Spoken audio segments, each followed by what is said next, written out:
Hello, everybody. I'm Jeremy, owner-operator of Green 13 for 15 years.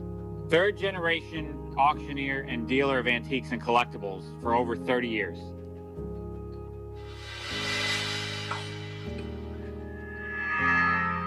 We are Lysandra and Tony from ilovediscounts_com with 20 years of experience across brick and mortar, Amazon, eBay, and whatnot. We have built, broken, and rebuilt resale businesses, so you don't have to.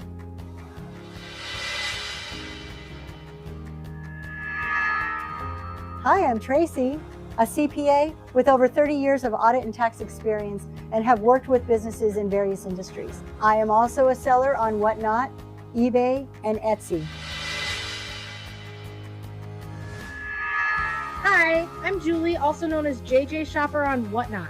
I've been selling on the platform for over 3 years, starting in women's contemporary and growing into palletfuls and deal hunting. Whatnot has truly changed my life, not just in what I do, but in who I've become through it. The community here is everything to me. Being surrounded by people who uplift, encourage, and grow together is what fuels my passion every day. I don't see myself as someone above others, but as someone walking alongside them, supporting and building together. I've found something that genuinely inspires me, and that's being part of a community where success is shared and everyone has a place. Welcome to Reselling Round Table. Hello, everybody. Hi, everybody. Welcome to Reselling Roundtable, episode 10. And if you notice, today we have a couple different people on screen. Look at us. So give JJShopper, Julie of JJShopper, a warm welcome. And somehow I convinced Noel to put his handsome face on the screen. Thank you very much to both of you. You guys, I had to beg, like literally get on my knees and beg. So, with our very first guest on the podcast, Julie got to pick the topic, and she wanted to talk about kind of some of the myths or expectations that people have coming onto the app. You know, you watch a good seller, and if they're a good seller, they make it look so easy. And it's wildly entertaining, and you're buying, you're having a good time. You might go find another one, and you're like, all right, I got this, I can do this. And you go onto the app and you start a show, and then reality shows up. Right. Quiet chat, low bids, maybe a couple sales, maybe none. And that's the moment where most sellers decide one of two things: this doesn't work, or this is going to require a lot more work than I originally thought it did. It's Whatnot is not just about selling stuff, and neither is the other static platforms, which we can talk about on here. And Julie said that she wanted to talk about those too. It's about building trust, building energy, building a reason for people to come back.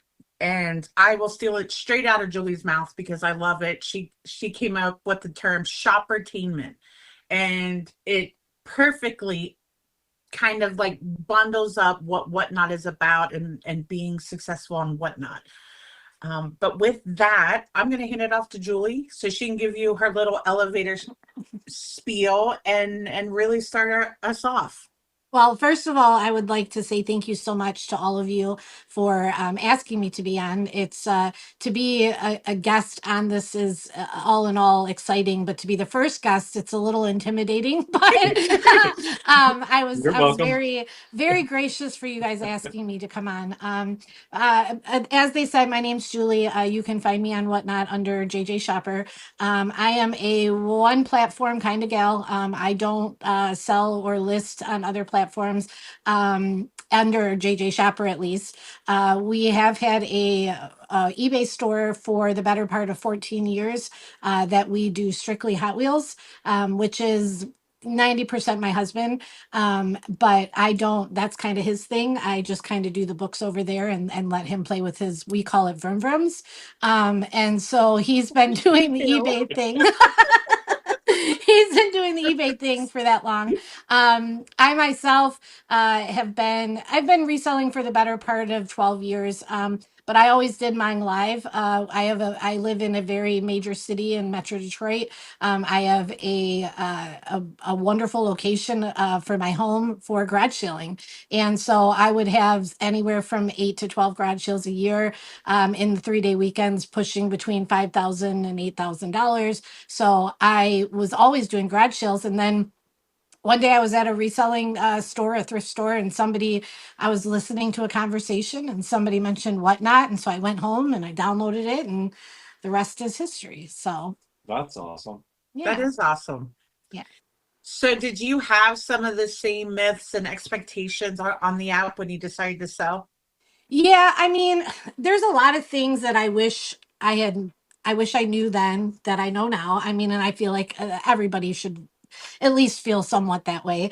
When I downloaded the app, I've been on Whatnot. It was 3 years this past February, and just the overall changes on the app in that 3-year period have been leaps and bounds. I don't think that people that are joining now really understand where we were 3 years ago. It's the things that have grown and changed, and the things that Whatnot has put money into to add features, and just the overall stability of the app has been phenomenal. But when I started 3 years ago, it was super tough. I mean, this app, people didn't know about this app 3 years ago. Even a lot of people don't know about it now still. And this is 3 years later. So think back 3 years ago, nobody knew about it. And so it was a lot harder to start off. There was less people in general to be in your shows. And so it was tough. And I mean, I share my story with people that, I spent 6 months, not days, not weeks, 6 months with 10 or less people in my room. Wow. Never, never being able to cross the threshold. I mean, there was times where I wanted to quit. I would turn it off and be like, what am I doing? I would talk to myself live for 2 hours, a lot of the things that you see people talk about now, and the ways to overcome those things, the ways to push yourself through. It's possible, but it's not for the weak. No, No, it's absolutely not. It's absolutely not. We get it all the time. And when Lysandra was running seller supports, I mean, the main question that comes in is, how do I get people in the room? Right. And I think, the word that I've always despised, the word consistency, from the day I started, because from the start, anytime you ask somebody, how can I get people in my room? That was their word, was consistency. And you're like, no, there's got to be another way. Like, It's not. I don't like the word. consistent. Pick a different one. So every time the answer was consistency. And I was like, I never want to hear that word again in my life. But it wasn't until consistency came into play that you start to grow. And so it's part of the reality. I still don't love it. But again, I think if I could go back and tell myself something from 3 years ago, some of my key points that I would want to say is, one, don't worry about what other people are doing. You can't join this app and compare yourself to other people. You can't, because I was guilty of it. I would run my show and I'd be like, I'd fail. And then I'd go on and watch somebody else. And I'm like, but I have the same items as them. I have the same stuff, and they're getting hundreds of dollars and I can't even get 5. Right. And I would let it tear me down. I would let it eat me away to where I wanted to quit. And so comparing yourself is the thief of your own success, in my opinion. Do you know how many times I've seen you sell a notebook for like $8? And I'm like, I want to get $8 for a notebook. Right. And I still do it. Don't get me wrong. I still watch people sell stuff and I'm like, what just happened? But Right. yeah. So of course, I mean, it's going to be different in each room. But like I said, it wasn't until I stopped. Like, I used to be way too engrossed into, honestly, what other people were doing. Like, I was almost fixated on it. Like, oh, I can't go live. So and so's live. Guess what? So and so doesn't even know who the hell I am. So what? Like, it was like I was overthinking everything and wondering, oh gosh, when's this person's live, or this raid train's happening this day, I can't possibly go live, like, and just in my own head about it. And it wasn't until I just stopped the noise and put my head down and focused on me that I started to move forward.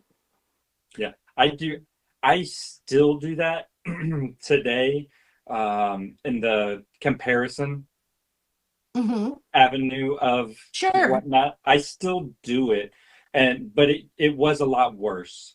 And in the beginning, when we were learning and didn't know, we would move around our shows and our schedule based upon who was live in our category at those times. Yes.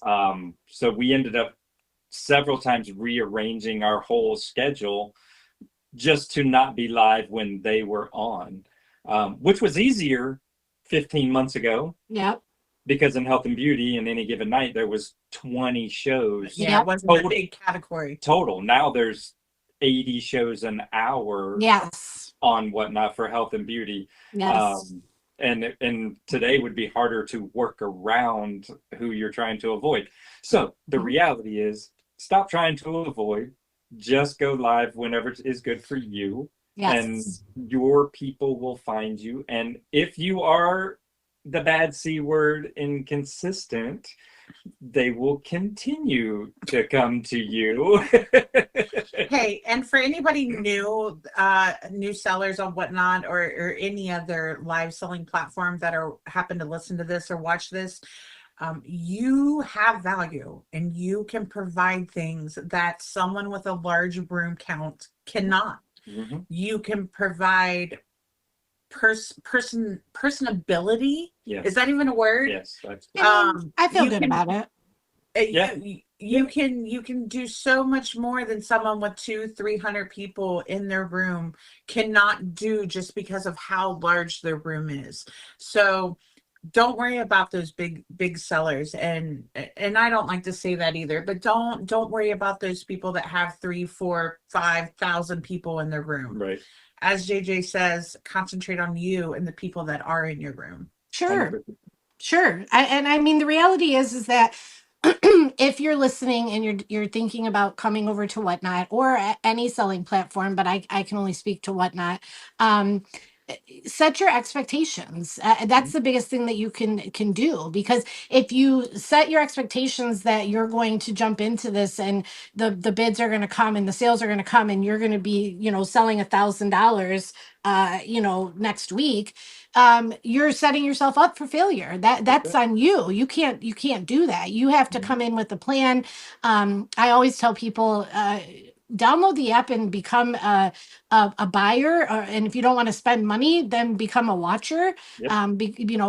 Learn how the app works, start to meet people and grow a community before you start, because it definitely helps. I've seen so many people who have been buyers first or watchers, and they've been in our rooms and then they decide they want to sell, and people like us who they've supported for months or years, we're eager to help them. We're eager to come in and support you, or give you a rate on your first or second show, or just be there for support. So I think starting off slowly, instead of just downloading the app and hitting live and saying, well, I'm going to sell everything, I just, in my opinion, it's a better way to go.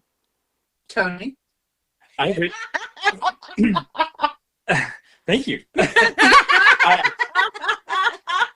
So we have Miss Leslie, and Three Forks is here too. Oh no, Driftwood's here.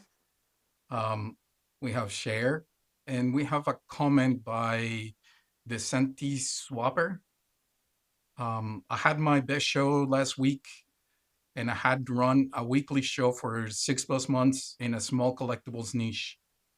When do you layer on an additional show is my question, to figure it out. I'm not sure if it's a question. So, since it was pointed to Tony to go, I'll start that. I would say this. You start adding in those additional shows when you're comfortable and you have the time to do so. knowing that it's going to cost you double the inventory because now you're running 2 shows a night. It's going to cost you double the shipping time. It's going to cost you double the live time. And that second night will be a night that your regulars are not accustomed to. So they may or may not show up right at the beginning. So if you're when you're willing to grow that second night in, then that's when you do it. And From Tony's standpoint, yesterday is the day you should have done that. and make an event out of it. Announce it. You know, Yes. say, hey, I'm going to start adding a second show in on Wednesday nights, and do Yes. that for 2 weeks. Mhm. What do you think, Julie? Yeah, no, I absolutely. I mean, the more is better in my opinion. When you're first starting out, getting your face and your name out there and being live, as much as you can fit it into whatever your schedule is. I just think it doesn't hinder you to be out there and live.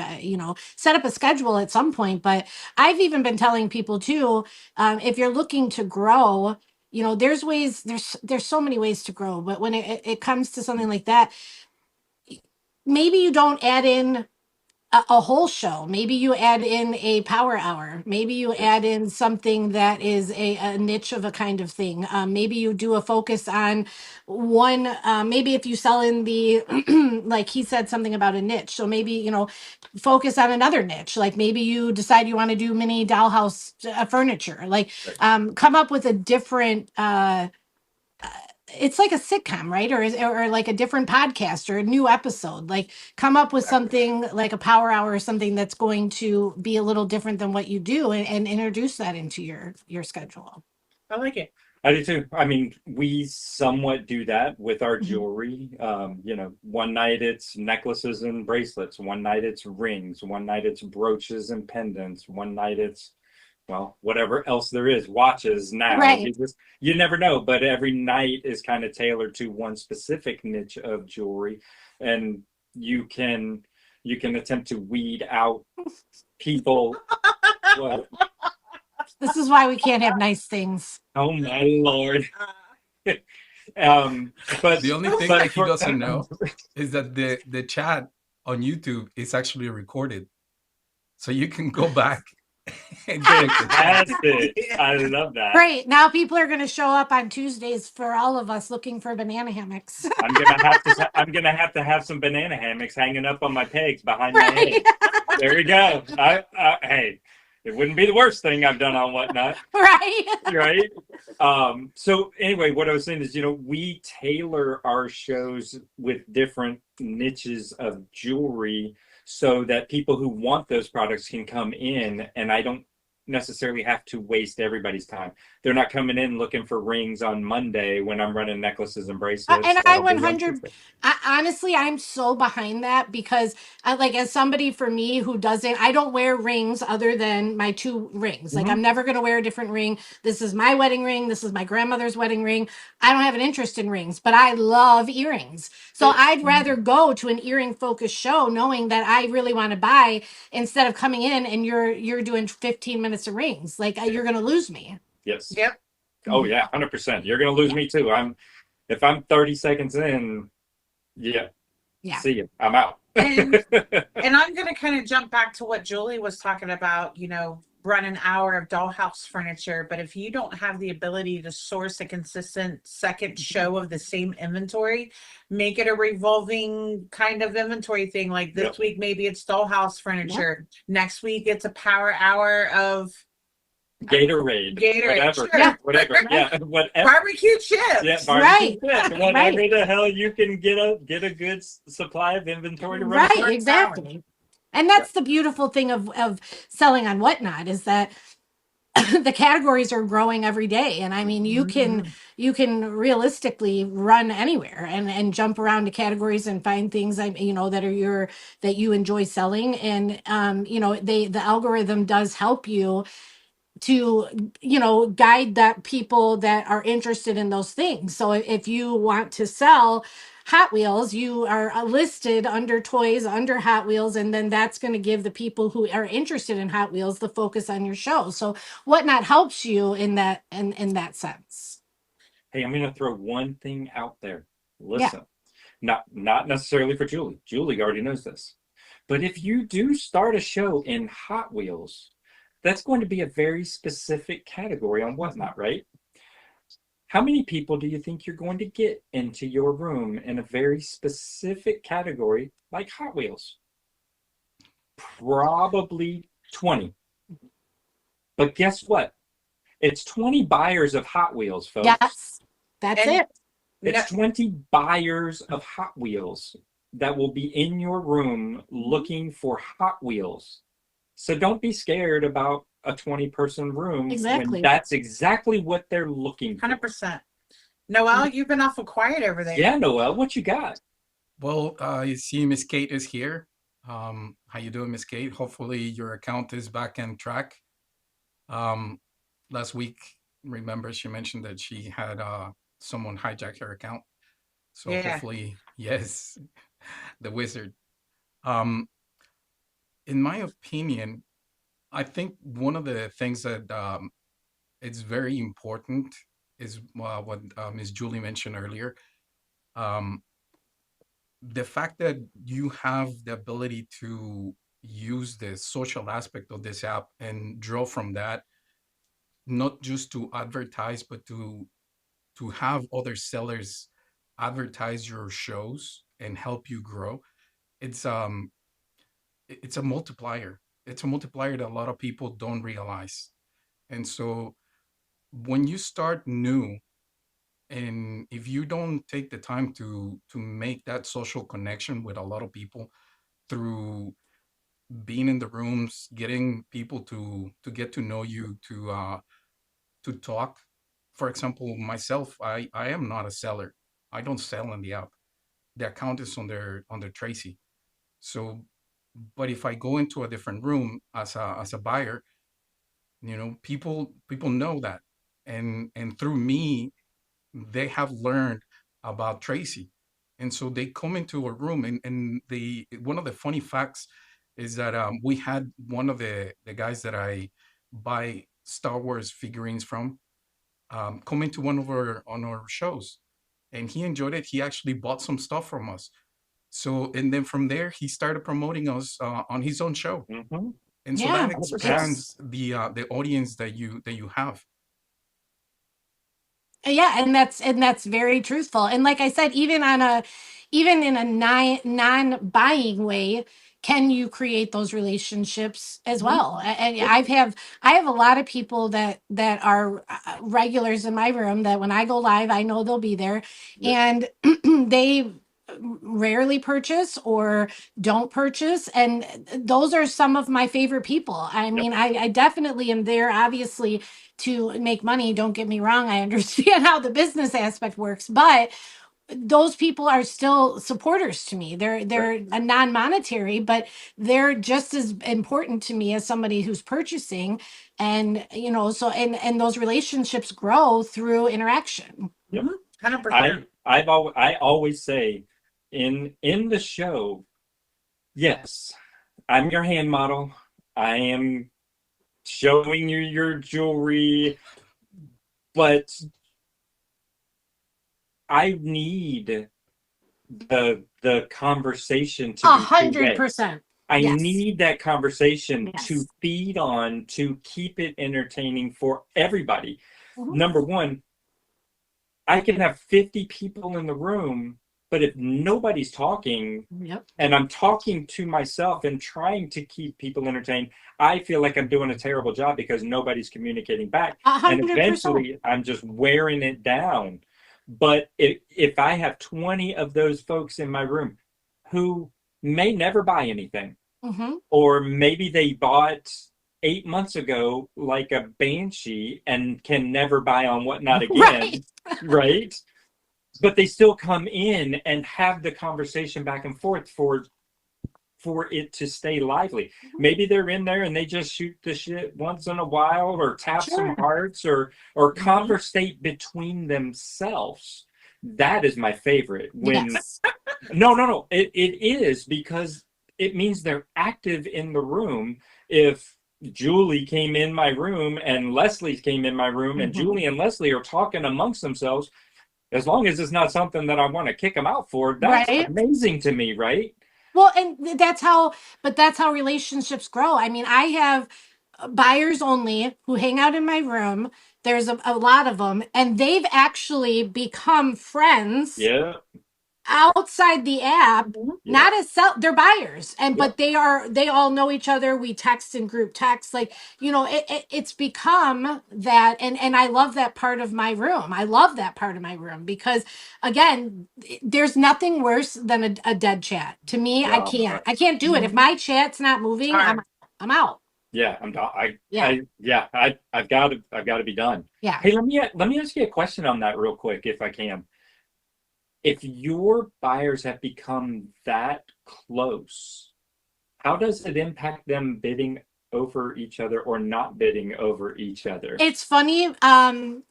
It doesn't. It's actually funny that they will snipe each other, and it's like, and then talk shit in the chat to And then each other. talk shit? Yeah, Sure. it's Fantastic. actually, Okay. I because I was a little worried too, because then I'm like, well, if so and so's bidding, I don't want to bid. No, they don't care. Perfect. Best friends and love If and they all want three. it, they're sniping. Yeah. The reason why I ask is we've only been on Whatnot for 15 months, give or take. My mom comes to every show Hmm. without fail, and she has since day one. And once all the regulars knew it was my mom, Hmm. and my mom would throw a bid on something, everyone else Nobody. stopped. Well, Nobody I bids mean, against mom. Nobody bid against mom ever. that's a hard one. I mean, we're talking mom versus like Yeah. acquaintances. Like, I don't know if I'm gonna mess with my mom. I don't know. But definitely, I can see that, and like, I would never. Yeah, I would hope that it wouldn't deter people. But like I said, in my room, I haven't experienced it. That's funny though. Mom's Yeah. bidding, everybody stops. And there's a friend of ours, Aaron, the Aaron Sphere, where he has created a little cheers environment there, and I do feel like that somewhat hinders some of his bids. I definitely could see. I definitely could see that. But on the same hand, I've got people that I are friends that when they bid, I don't bid because I know they're low key crazy, and if they want it, they'll bid me up to $100. So it's like, there's a lot of reasons to stop bidding. Sometimes it's because I know they're if they want it, they're getting it. Right. I mean, You like just bow out early. Like, Right. okay. I mean, I have legitimately not bid on something if I saw, like today, if I wanted that bag, but I saw Tracy bidding on a bag in Battle of the Best today, I would have just laid off. Yeah. I have on many occasions just laid off of bidding if I saw someone in it. I don't know. It has to be, for me, it has to be like a favorite. Like if I'm in a room, I can see she's in the chat. Yeah, Jen is in the chat, TBC Productions. She's Jen there. Yeah. If she's in the room and it's something hocus pocus, and I might love it, but I know that she then starts Oh. bidding.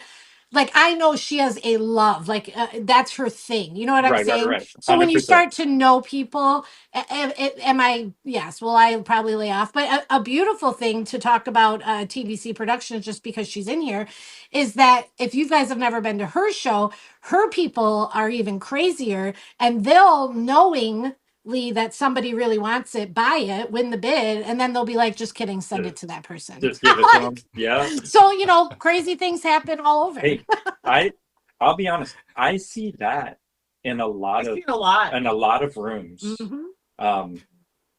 Like a lot of rooms, and that surprises me like every time.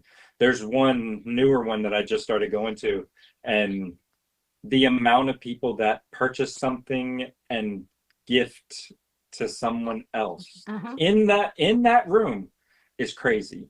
Yeah. I mean, probably a third of her sales are gifts. Yeah, that's a lot. It is a lot. How do Yeah. you keep track of all that? I have no idea. You got to And have nor do I really want good to. notes. You You had- have really good notes. yeah, I had no. I will say that you just got called out by Tracy, Tony, because You threw her Oh, under the he bus. didn't know about the purse. He didn't know. Oh, okay. But we have a question from Miss Kate. She love says, you, Tracy. I've stopped in shows where certain buyers are called by name or as friends, and I hesitate to stay in that new show because it seems to discourage new buyers. How do you handle that? Oh, me first. Me first. And the only reason me first is because I make a point. I make a point of learning people's names in my show. I make a point of it, Kate, and I don't do it to show favoritism one way or another, but I do it as a point of making people feel welcome to come into I Love Discounts. And it's not going to happen on your first, second, or third time, right? But as you keep coming in and coming in, I'm shipping your packages. I see what your names are, and as many of them as I can remember, I will say that in the show as just a point of making people feel welcome. It's not about favoritism whatsoever. I would do it with everybody.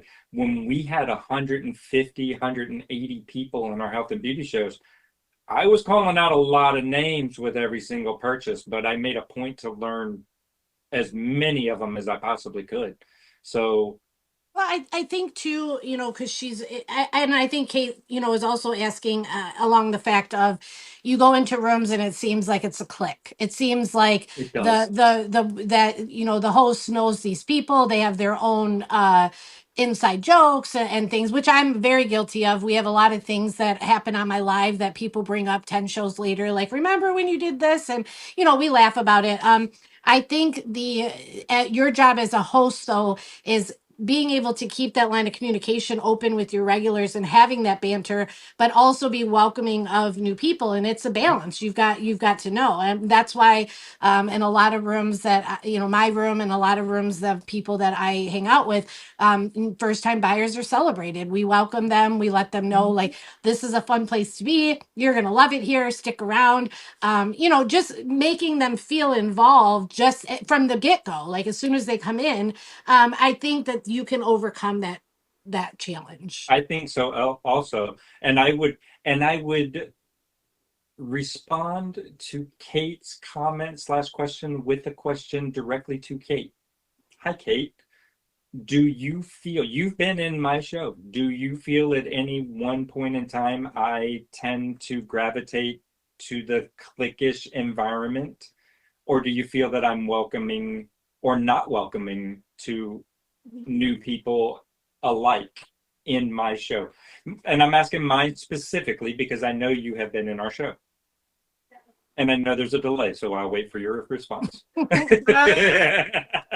Not really. So, and while we're waiting for a response, we have like the world's largest squirrel race there. It completely got off topic. It kind of The did. I'm sorry. expectations of people coming onto it. It wasn't your fault. Yeah. It just No, how but I think it's conversation interesting. goes. I think it's interesting because going back to what Miss Julie started with, the expectations and the illusions and the reality going into a live. When you have a smaller room count, you have the ability to be able to do what Tony says, to actually get to know the people a lot more than if you have an 800 room count. How do you keep track of 800 people? It is really a challenge. You can't, which is why most of the hosts with 800 people call them chat. Yeah. And that's also goes back to where I was talking about. You can offer something that those larger rooms cannot. Correct. Right. And I won't hardly go into a larger room anymore. My name is not Chad. It's not. Yeah. And not that I expect you to know my real name, but it's not for me. I'd much rather be in a show with 20, 30, 40, 50 people. And if they're a really good seller, then maybe, getting up there in the 80 to 100 room count. But they have to be a really amazing at what they do. Yes. And JJShopper, if any of you in this chat have never heard of JJShopper and whatnot, go check her out because she does an amazing job of keeping track of the people in her chat and keeping it personable with 80, 100, even 150 or more in there. Hey, but let me just say this. It's not going to happen on day one. No. To circle back That's a skill. to circle back to our topic of tonight, that is not going to happen on day one. Remember, she's been at this for 3 years. Right. It is a And how many skill. days a week? No, wait, but no. Hold on. Yeah. How many days a day? 7 days a week are you running on average, Julie? Yeah. I mean, it's a lot. I don't know really offhand. I mean, I would say I'm all in a week, I'm at least live 7 times, whether it's multiple times a day or every day, at least 7 lives a week. Well, That's it. I think I've seen 7. It can be more, but I've said I think average. I've seen 7 lives in a day. Yeah. Whatever. 5-8 times a day. Yeah. It's like, wait a minute. Is she back on again? Yes, she is. Oh my Lord. Well, I mean, but like I said, it comes to the point where you create this community, this family of people that are on the app. And sometimes I just want to hang out with them. Like sometimes I'm like, I'm going to go live just because I want to hang out with the people in my chat. Like, and that's the reality. That actually brings up a question I have. Has any of your customers ever discussed that maybe you were on too much, or maybe you pinned that little bookmark me thing too many times in the day and they got 30 notifications? Has anyone ever said anything to that? No, not to me personally. I mean, they might think it. They've never said it. I don't know. I look at it like there's times though that I go on and they're mad at me because I disappeared for a day or two. And they're like, well, we missed you. Where were you? Like, I try and find that even balance though, because in reality, I think that you can oversaturate yourself. I think you can 100%. oversaturate your customers. And especially when you have your own community that you've built and those are your primary buyers, if you're on 1, 2, 3 times a day, people can only financially handles, obviously some people are just don't care, but if you're on, when you see me live 2, 3 times a day, 9 times out of 10, like it's not always a selling show. Like today, for example, I have 2 lives plus this. So my first live this morning was the one you guys did, where there was no monetary gain. It was to celebrate a 92-year-old birthday. And awesome. then tonight at 9:00, I have my Whatnot show that I'm required monthly to do by Whatnot, and that's not something that I'm going to make money on. So sometimes I am live a lot, but it doesn't always mean that I'm quote unquote shoving inventory out. You know what I'm saying? Sure. I'm still engaging, I'm still interacting, but sometimes taking a step back and thinking, okay, well, I've already been live, twice today. Should I really do a 3rd show trying to sell again? Yes. Tony, how many times have you been live today? Oh my gosh, I think 5. You can say only once. I don't know. And this is why I asked the question, because Lysandra and I have always tried to make it a point of not going live too often. And part of that is a lot of these raid trains now that require you to go live and raid in. Yes. And some multiple times. Yep. I almost never have multiple selling shows in a day. Right. Like today, there was no selling show at all except for the Battle of the Best. That was it, right? Sure. But I raided into the show when it started. I raided into the show during intermission, and I ran a show, and I did a preview, and I did FMA this morning. I was like 5 times today. Right. Not for any length of time on any of them, but my regulars got that notification. I know. Multiple times and a day. that's the thing. That's where it comes to that. I've actually had this conversation with another seller that all these new trains of the requirements of rating in and things like that. At what point do you at what point do you exhaust your community? Yes. I don't want my quote unquote back call to give people anxiety. I don't want it to be annoying. I want it to be there as a tool for myself. For if I decide that I come on and I want to raid a new seller who I've been just sitting here on my couch watching, and I think they're fantastic, and I would like to take my people there to showcase a new seller, I want to be able to go live and have my people come. And if I'm over or abusing that, it's Yeah. going to wear off. It's going to Yeah. lose It that. absolutely. I 100% agree. Yeah, we made a point that even if we were live 10 hours, that little back call thing only hit the pin once. Yeah. Plain and simple. Yeah. Oh yeah, I only pin mine at the start of my show, and then that's it. You either got it or you didn't. I don't. I mean, So, I do want to look go really ahead. quick. So Tracy, she said something fantastic about having like talk shows, and she's saying people don't always go to Target to shop. It can be an emotionally safe place to wander around. Same can be said when hanging out in your favorite seller shows. And that's so true. And to piggyback off of that, Thriftworks says just showing up without sales goals is a great way to give that financial break and strengthen relationships. It's all very true.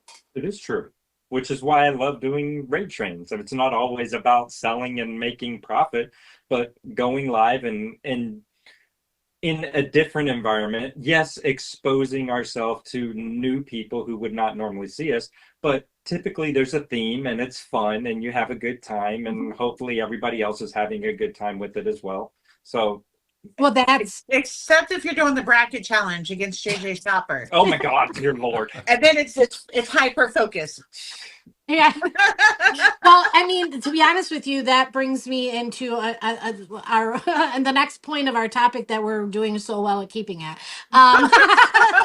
But to talk about coming onto the platform and trying to break through that that wall of how to be seen, how to be involved. And so my break, honestly, and what I've shared this in my lives often, was a seller found me and gave me a chance on a raid train, and that's where it opened my door. And I try and tell people that often, that raid trains are there are raid trains that are made, and for those of you watching who don't know what I'm talking about, on the app Whatnot, and on a couple other apps that I know of, you can have a live show, and then at the end of your show decide to send everybody to the next seller. And so with these trains, is what we call them, people are set up and scheduled so that they can push into each other, and it's to help build the community, build the rooms, and things like that. And so getting on these trains was to say that after the 6 months of nothing, my next year, I never had one show that was mine. Not one. You were a train hoe? Yep. For an entire year. For a year? Yep. Because I was concentrating on growing who and making it bigger. Because here's the thing, in my opinion, there's two ways that you can go at this. One, you can jump on, you can do dollar starts and in your mind know that you're going to spend the money on the inventory at low starts to get your name out there. Or I'm going to be a raid train hoe and I'm going to get my name out there that way and do less inventory. And so I went with the latter. Yeah. Well, we went with the dollar starts. Yeah, and listen, and there's nothing wrong with that. You guys came out. You guys were well known immediately. You guys grew quickly. Like I said, it all depends on your business plan, what it is that you want to put out. Some people have volume. Some people have access to a lot that they can afford to sell at lower prices. I didn't come in as a volume seller. I came in as I was learning live selling. I didn't know much about it, and so for me, the raid trains was the way that I went. I get that. I like it. I mean, we know lots of folks who at some point were 90% rate trains. And how many people were like Denise in our chat on YouTube that were just waiting for you to have your own show? Yeah, and that's Because that's I it. always felt like people that tend to just do raid trains, you never end up really getting your own following. Sure. But my following came from the raid trains. From the raid Anybody trains. that's in any of my regulars right now, any of them, promise you, they'll tell me they found me through a raid train. Yeah. All the people that have been by me and stuck by me for this long, that's how they found me. Like I said, do I think it's a great strategy? No, but I also is a full-time, I have a full-time job. Yeah. And so it fit with my schedule. Like, Yeah. okay, I just got to jump on for 15 minutes. I just got to Yep. jump on for a half hour. Yeah, I could, perfect. it was a quick in and out and it worked for me. And So, it doesn't kill shipping, Julie, on the back end. yeah, right, exactly. And, but I think too, and I'm going to double down on that. Bye, sweetheart. Love you. So I'm going to double down on that though, that and what a lot of people don't like to hear, and unfortunately I'm a very truthful person, so not all raid trains are created equal, right? So it comes to the point that a lot of people want to get involved in them, and we're telling them to get involved in them, and it's hard, right? And so they go and they create their own, and it's not doing what you need it to be doing. And so Absolutely.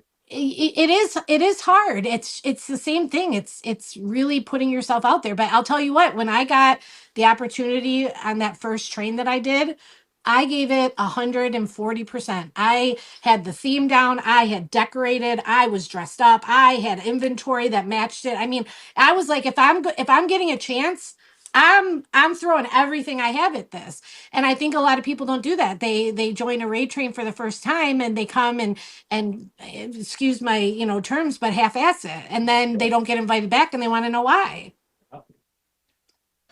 The And amount going back to the Go ahead, Noah. expectations, going back to the expectations, and that's one of the wrong expectations, that they're going to get into a rate train and they think they're going to make a ton of money because there's a ton of people that are coming into the room. So that's another expectation that a lot of people have about joining rate trains, and I think it's the wrong way to look at it. The most of the times, the purpose of a rate train is to be exposed to a larger audience that normally doesn't come into your shows. I would correct that, Noah, or Noel. Sorry. I would correct that. I wouldn't say a larger audience. I would say a different audience. Right. I mean, Yes, I've seen different rate audience. trains with 30 people across the board through it. But if I was to get on that, it would only be because those 30 people were somebody that has never seen I Love Discounts. Sure. Now, obviously, the raid trains that have 200 people in them are amazing for exactly that. But not every single one of them is going to have that many people. It's not a financial thing. It is. I've told people since day one, it's a commercial. It's a It is. commercial Yeah. into your business, and that's what you should be utilizing it for. And people should be preparing themselves for these trains in that matter of giving everything. Here's the thing, and I want to ask you guys this, because I don't think I've ever asked anybody this question, or maybe statement. Okay, my opinion, and then tell me what you guys think. I feel And this like is open air. Go ahead. if you're not tired when you're done doing a live show, you did it wrong. 100%. Agreed. Okay, that, because I really think that people miss that. Like, Yes. whether your energy is super high, you're flying through items, you're moving quickly. Like, if you're not tired when you're done, yeah, you did it wrong. And I think the only caveat I'd say to that, Julie, is if you set a goal, let's say that, your goal to run a show, this is not your full-time thing, right? You just want to make $200 3 nights a week. That's what your goal is. Then obviously there's a different caveat to that type of person. Right. But if you're on Whatnot and this is your real deal, yeah, 100%. If you're not tired, you you better keep Yeah. going. Keep going. Let's pull that back to the myths of people watching shows, thinking about coming onto Whatnot and reselling and taking that next step from being a buyer. Good sellers make it look easy. Mm-hmm. They make it look flawless. They can read that chat. They can put stuff, keep stuff on the screen. They can make you laugh. You don't And swipe at the same time. Yeah, and swipe and start the giveaways and do all the stuff. Yeah. And you don't see a lot of that. It is incredibly hard work. And not even that. How many times, Lysandra, could you say? And I'm because I know, I'm not saying Noelle and Tony, not you, but I know as a wife, mother, female, whatever. It's just facts. We're, we have emotional things happening in our lives. We're down, we're upset, we're depressed, or whatever it is that we have going. But the minute that camera turns on, it's showtime. It's showtime. You can't bring those things to the app. You're coming here as it's like if you were to walk into McDonald's and the manager's helping you and he wants to tell you what kind of a bad day he had. Like I just want a Big Mac. Yeah, exactly I right. just want my Big Mac with the extra sauce like I ordered. Yep. Right. And like I said, it's okay to be personable. I mean, there's definitely personal things I've shared in my chats and stuff like that, but I don't bring negative energy. I don't bring a shitty attitude. I come in knowing, what needs to be done. Yep. 100%. It's a show. And while you do have to be yourself, it's a show. And people don't want to hear about, and we've been guilty of it. My stepmother just recently passed away. My dad's in the hospital. We have had life be lifing. Sure. But we have let some of it come into our shows, but it's a very small snippet. Yeah. But okay, but also and again, my opinion, I like to say that, but you've earned that right as building a community to share parts of your personal life because you have people who are invested in you. Absolutely. You have sellers who join this app and they treat it like a GoFundMe. They come on and they want to give their sob stories, and that's how they expect to sell. People who are established, who have built a community for us to share what's going on in our lives, we've earned that. Yep. That's exactly it. I agree with that. So this is not going to be our normal podcast because Tony and Lysandra and Julie are going to agree on a lot of things we are talking about here, folks. Noelle, yeah, maybe Julie, may you not, have a but question. He's just happy sitting back there being quiet. No. I have a question. I'm just reading the chat. I see it. Julie, how did you as new seller get invited to so many raid trains? I just continuously put myself out there telling people I was interested in trains. If I was on a raid train, I would say, I love raid trains. If you got a raid train, send it to me. I mean, I was just vocal about it. I was in rooms. I was, people that I saw that would be hosts of raid trains. I went in their rooms often to get my face out there, to get my name in the chat. So they'd be like, the next time they had a raid train, they'd be like, oh, that JJShopper is annoying. She's always there. I'm going to put her on. Like, let's try her. And you're typically, most likely, you're not going to start on the 100-person and 200-person room trains, right? You're going to start on the ones that get 15, 20, 30 people in them. But treat that 15, 20 like a 200-person. 100%. And that's how you get invited to the bigger one. That's exactly it. And I would say this, in today's world of Whatnot, one of the easier ways just to learn about them is go in the search functionality and search out Raid Train. Yeah. And see all the lists of Raid Train shows that are happening on every single day. Yep. And then pop in, learn who's running them, follow it through, learn who's running them, and then go stalk those conductors until you can get an invite. Tony once put a whole personal ad in Bunny's inbox, like, I like long walks on the beach and Spanish guitar. I like spread wine. It was for the bracket challenge, and her and Derek were in the show at the end of the bracket challenge, and they were talking about the next one and about getting an invite, and she said, look, don't just send me a message that says, "Hey, I want in your raid train." Right. Just make it I mean, stand she out. opened herself up to that. She so. absolutely did. I'm like, "Hey, my name's Tony." And mind you guys, Bunny knows who Tony and Lysandra are. Right. Hey, my name's Tony. My wife is Lysandra. Where I love discounts. I love long walks on the beach, and my wife loves kayaking. And we've been selling for a little bit, and we really like a shot at your bracket challenge. There I was mean- more in it, but maybe it was a little too private. Yeah, maybe it's a little too much, but I Yeah, got her attention. It's damn the biggest thing again. The biggest thing that I tell new sellers when it comes to growth in general, whether it's raid trains or just growing on the platform, is being involved in other shows and really understanding what that means. Again, that doesn't mean spending thousands of dollars. That doesn't mean anything. It just means being active. A lot of new sellers that come to the app are what I like to call habitual offenders of the can I promote. Yeah. It's they think that that's the way to do it. I don't know if there's like some secret room or app that people are on that they tell these new sellers that that's the way to do it. I don't know where it comes from. But just doing that isn't involving yourself in the community. No. It's not, you're not meeting people. If somebody comes into my show 2 or 3 times and chats and says hello and maybe an inside joke and then they get whatever, I'm more likely to shout them out and talk about them 100%. instead of somebody who just drops in my show and thinks that 100%. it's a free billboard.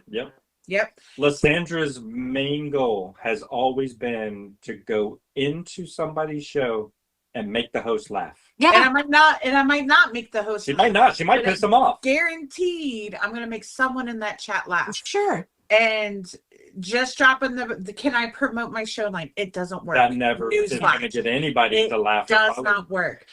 Participating in the chat, being friendly, being funny, and that is how you build the community. And just not overstepping. Sure. I mean, not just participate and all that, but just not overstepping. Go into someone's room. Well, maybe Lysandra, but don't overstep. Don't go in, because there's lots of people that are block happy in today's whatnot world versus 15 months ago when we were there, right? For sure. But there's also a lot more people on that probably deserve to be blocked. So go in, just have a conversation like you would if you were meeting somebody at the grocery store. Yeah. Just have a conversation. And Or that's- somebody at your job. I don't conversate at the grocery store. I'm I'm not I like do. Tracy and go onto Target just to go look at stuff. I'm not stepping in the grocery store. I like to go to the grocery store and grab a head of lettuce and then just throw it and say catch and see who will do it. I mean, Nice. sometimes you got to keep it fresh. You got to keep it exciting.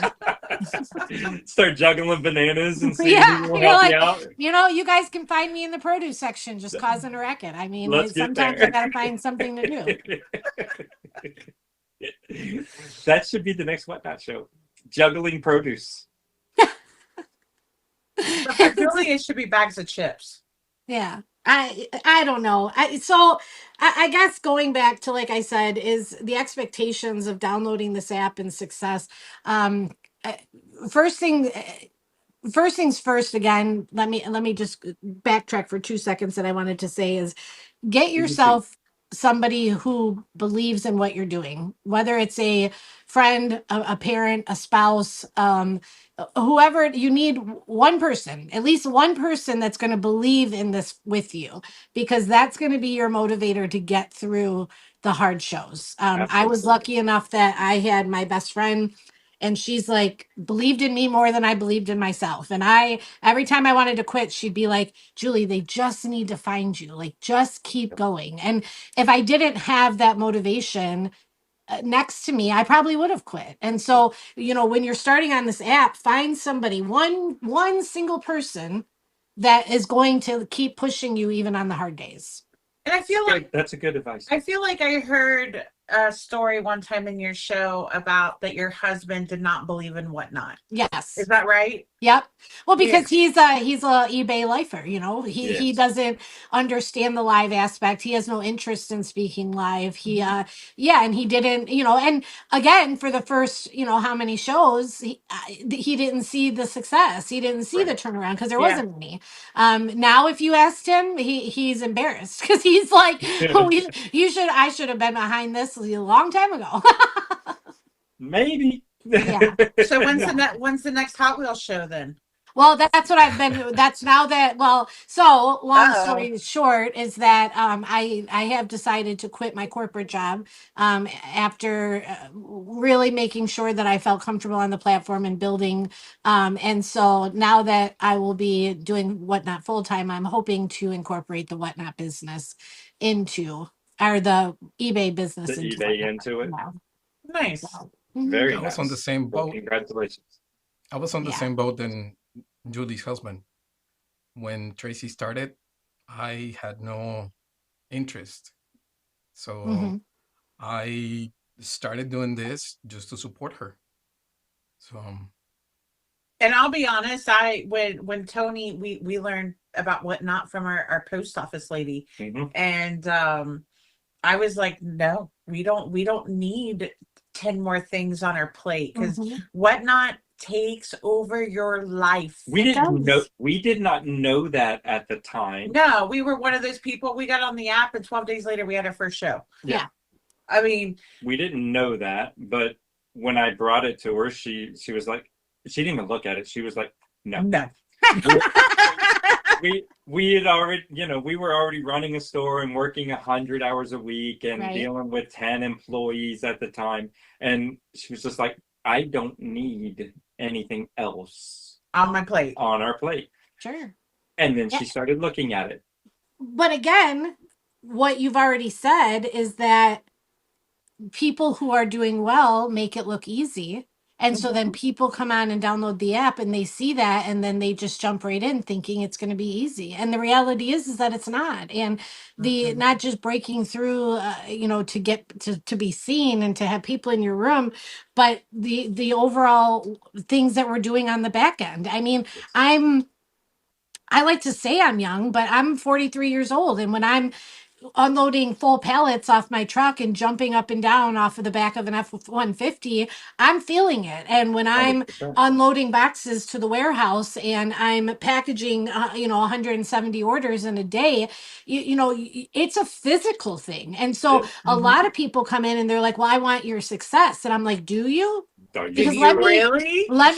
let me show you physically what it's like. Let me Yeah. show you what a day looks like, because that's great. I want success for everybody, but I want people to understand what comes with that success. Yes. Mm-hmm. As well as the dollar amount. You may not necessarily be Yep. making $14 an item, Yeah. folks. Because they don't understand that as well. They see Correct. somebody come in and sell something for $10, not understanding that there's commission and fees, and then you have taxes you have to pay, and then your actual cost of the item. And then it comes back to two is that you don't know how somebody sourced that item. You don't know Correct. how much they have into it. If I do, you know, $3 starts and I sell something for $3, somebody could be in my room and be like, oh, she sucks. She's only making $3. Okay, well, maybe I had $3 into it. Maybe I had 25 cents. That's You, it. you Maybe you had don't a know. penny. Yeah, you don't know what people have into their Maybe I products. got an entire truckload of this stuff for free because, well, it was just free. You Right. don't know. Funny Exactly. enough, I had a friend, a personal friend on the app that just had a button show. And I was at the North Carolina meetup, and so I couldn't be there the whole show, but I'd pop in and out. And from my eyes, it looked like a really bad show. Like Yeah. at one point she had 4 people in there. Sometimes there was more, the prices weren't that much. And then, you know, we talked afterwards and she's like, oh no, it was amazing. Yeah. She's like, I had $4 into it Yeah. for the whole show. And I was like, There you go.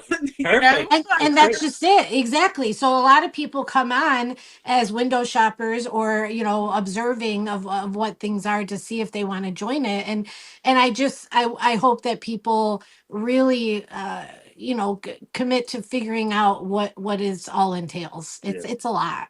It is. Yeah. I mean, not only we've talked a lot about the social aspect, but we haven't talked about the hours of shipping. We haven't talked about how do you source, and we haven't talked about customer service and fixing mistakes. And as who said it? Tracy. Of course it was Tracy. Tracking your financial information and using those financial analytics to make goals so you can continue to get better on the app. Sure. Yeah, it's it starts excuse me, with the sourcing, and again, it's another sore subject for sellers, along the lines of, can I promote? The other thing is, don't go into shows and ask where you got your inventory. Like, I know.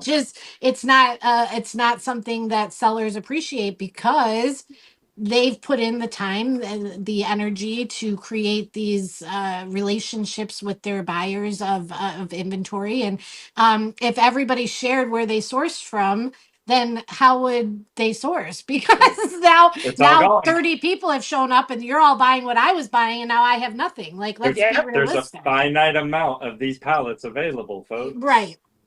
Or really anything. Yeah, I mean, when you're talking about vintage and even jewelry or anything like that, you truly went out there and scoured and really built relationships. But the same thing goes with pallets. Yes. Yeah, 100%.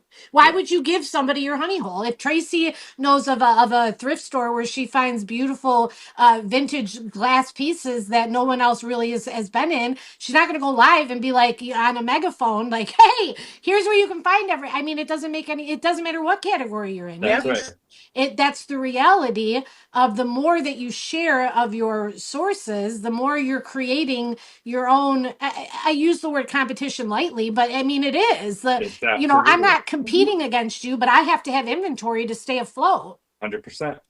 Yeah. 100%. I mean, there's enough out there that there's plenty of room on Whatnot for all of us. 100%. Yes. But I'm not going to tell you where I bought my pallets. At the same time, you need to do the work just like the rest of us That's did. it. And then you happen to find mine, then that has nothing to do with competition. That has nothing to do with not supporting one another. I don't like when people say that, like, by not sharing your sources, you're not about community. That's not anything to do with community. That you're talking about food on my table. At that point, all bets are off. Like, I can raid you. I can come in and purchase from you. I can chat in your shows. There's a lot of things I can do for community, but when you're talking about taking money out of my family, no. And it's not just that, though, Julie. It's the learning experience of understanding how to source properly for you to sell. Yes. If you don't understand how to source and I just gave it to you, what happens when that's gone? Because it will go away. That source will either dry up because they no longer get pallets, or so many people know about it that there's no pallets available. Or so many people know about it that now the prices are so inflated that it's not profitable for you. Also true. Right. But if you haven't learned those on your own, then you have no way to bounce into a different area or a different way to source, to sell whatever's next. And I think people fall into traps too, that instead of doing more research, they source what they find and they're losing money. They're not making good decisions. Like, if somebody came to me, like, let's say Lysandra right now said, I'll give you everything on the shelves behind me for $500. I'd be like, I don't even want it for $1, because I don't want to sell it. I don't want to ship it. I don't know shit about it. I'm not a glass person. I don't enjoy glass. It's just me personally. I don't have those types of things in my home or my life. So sourcing what you know is another huge thing. Absolutely. Oh, I love glass. I don't sell it because I don't like to ship it. I don't like to ship it. Yeah, no, me neither.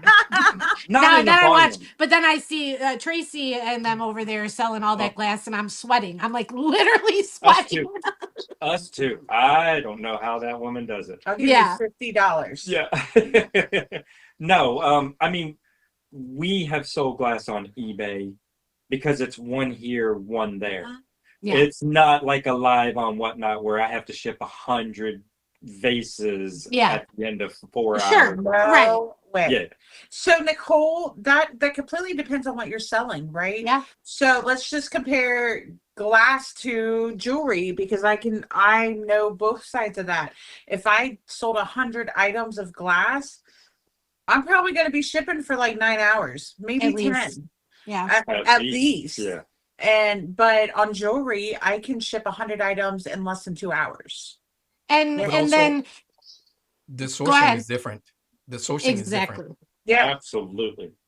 For you to go buy a box of jewelry from a seller, you just have to go grab the box and bring it home. Where for sourcing for a show for glass, you're talking multiple trips, fragile transportation, things of that nature. Yeah, it definitely. I mean, there's some times where I've had a show where it's like, I'm just going to go live and sell whatever I can touch. I mean, there wasn't really prep to it. It was just whatever we have around, right? To where there's shows that I spend days planning for that are highly curated, or big raid trains that I'm involved in that, like the bracket battles, you had to have, X amount of 150 items ready to go. It depends on the show, but all in all, reselling, it's a constant. It's a 24-hour job if you're doing it right. You are laying in bed on Facebook Marketplace sourcing. You're online bidding on auction units at all hours of the night. I mean, realistically, if you're all in and you're doing this the right way, you are a reseller 24 hours a day, 7 days a week. There's a question from What? Lori McKenzie. Do you source on Whatnot? What is so funny? I do sometimes. Yes and no. Tony, first, hold on. Why'd you laugh? I have to know. Your comments about 24/7. Day before yesterday, I woke up with a dream that I was sleeping on the recliner and my wife was on one side of me, and another whatnotter who I cannot place. I don't know who it was. One of those dreams where like you know who it is, but they don't have a face, but you know. Exactly Yeah, right. I know. Exactly right. Was having a conversation about a raid train, and that's what just woke me up. 24/7, folks. Oh, I woke up with dreams of Whatnot. Yep. 100%. It wasn't me, Darren says. It was not you. I know it was not. And when it comes to sourcing on Whatnot, I've definitely sourced on Whatnot. Sometimes I source not even for profit. Sometimes I want to support other sellers who have maybe supported me in the past, and I'll go in and buy something. And in reality, I don't really need it, knowing that I'm buying it to support that seller, but I'm going to turn around and resell it on my show. Now, whether I make a profit in that, I might just break even, but I wanted to show support to that person. So, but don't get me wrong, I've gone in, if you're a new seller, and listen carefully, if you're a new seller and you think that dollar starts is the way that you want to come into the app, I'm that person that I'm going to buy all your stuff for $1 and turn around and sell it on my channel. So that's a lot of people are sourcing, and they're sourcing those dollar shows that people are choosing to come in and say, I'm going to start everything at $1. It's like, okay, well, bet I'm going to buy it all for $1. So let's go, bro. I'm your guy. I'm your Huckleberry. One thing I saw a lot in the health and beauty, and I can't, it probably happens in other categories too, but I'm not in those categories to see it enough. But one thing I saw that would happen a lot with health and beauty is that people would buy on health and beauty. Sometimes they became a seller because they bought too much. Sometimes that was literally how they started their business, is like, oh, I got this great deal on Whatnot on these health and beauty products, and now I'm going to go sell them and make money. The problem is you probably bought those items from a bigger seller that had already had that established community, which means their price, not everything's going for $1, like Julie just talked about. Right. And for you to then start out with a smaller community or no community and try to do low starts, it's not going to be profitable. And you can do the $5 and $6 and $7 and $10 or $20 starts, but then you're going to be complaining of why no one's staying in your room.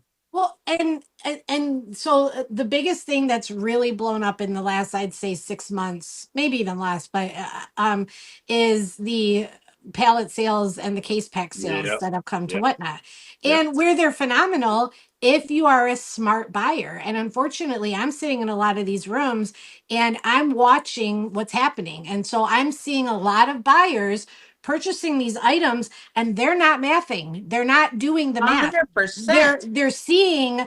They're seeing all this inventory and they're like, well, I need inventory, so they buy it, and they're not sitting there and thinking, okay, well, if it's if it's whatever, if there's 24 items, I can spend $48 on this because that's going to be $2 an item, and that's a comfortable place for me to try and turn a profit.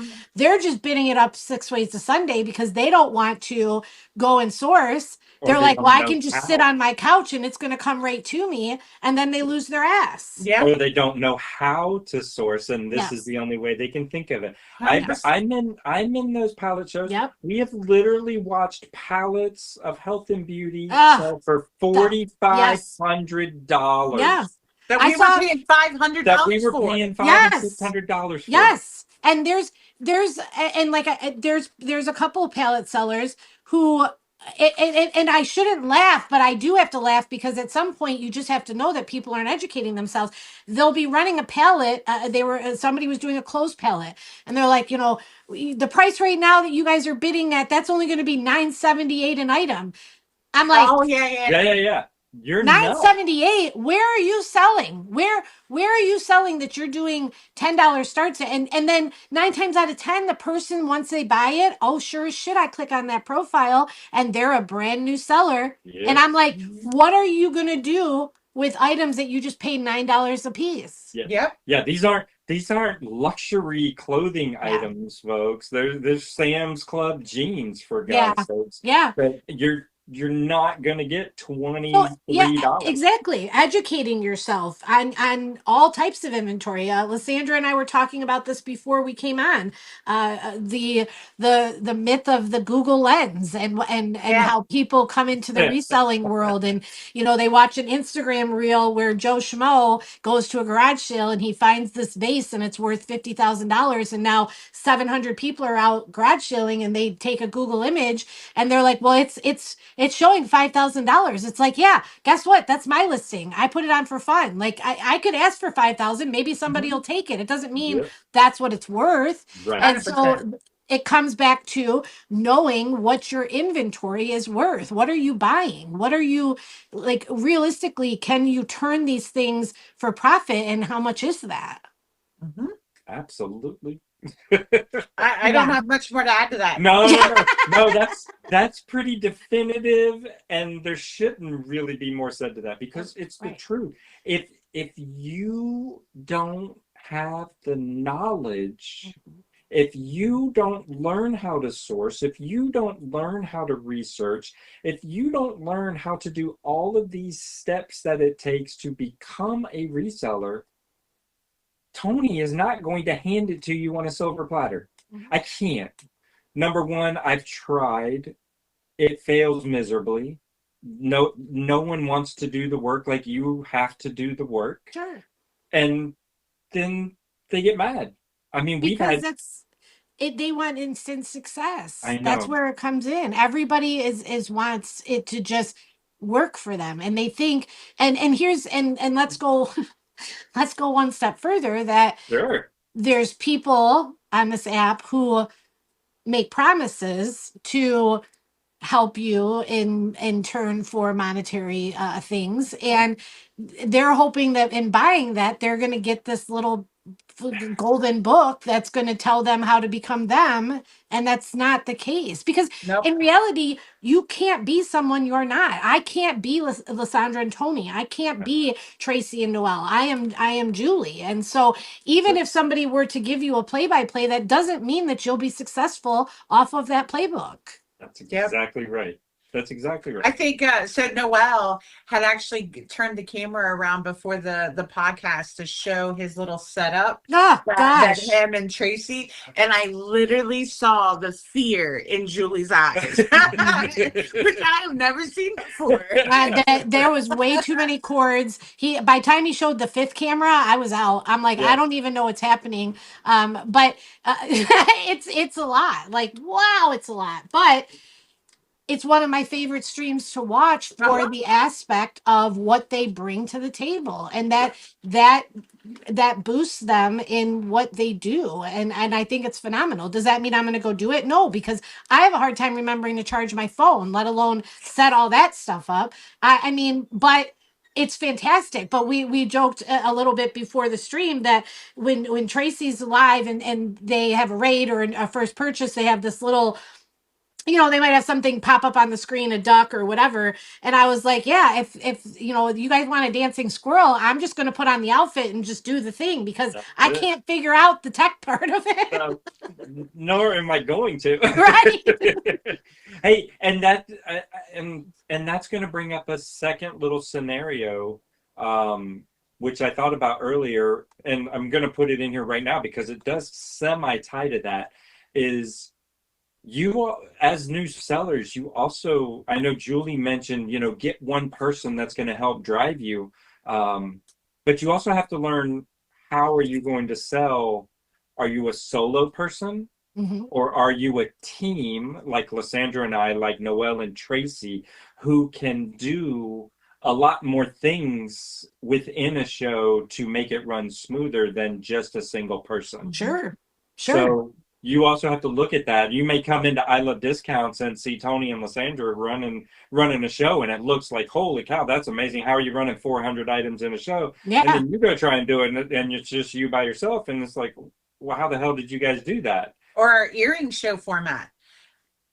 Lots of people love the way that we sell our earrings now, and they're like, this is going to be my next earring show. And we're like, bet, have a great time. Yeah, good luck. But it takes two. But it takes two. Yeah. Bare minimum. You cannot run that type of show with one person. And It's not possible. that's experience, and they'll learn it, and they'll figure that out quickly. Yeah. Tracy's saying it took us a long time to figure out how to be different and create our style, and I think a lot of people miss that. Like I can say for a fact, when I think of going to a Zoe's Treasure show, I think that I'm going to get extremely well thought out production. I'm going to get very beautiful products. I know what to expect. They've created that brand for them. 100%. When I go to I Love Discounts, I know that I'm going for the wife and husband banter. I'm there for it 110%. Like, just your guys' energy, you feed off of each other, and that's what makes you personable.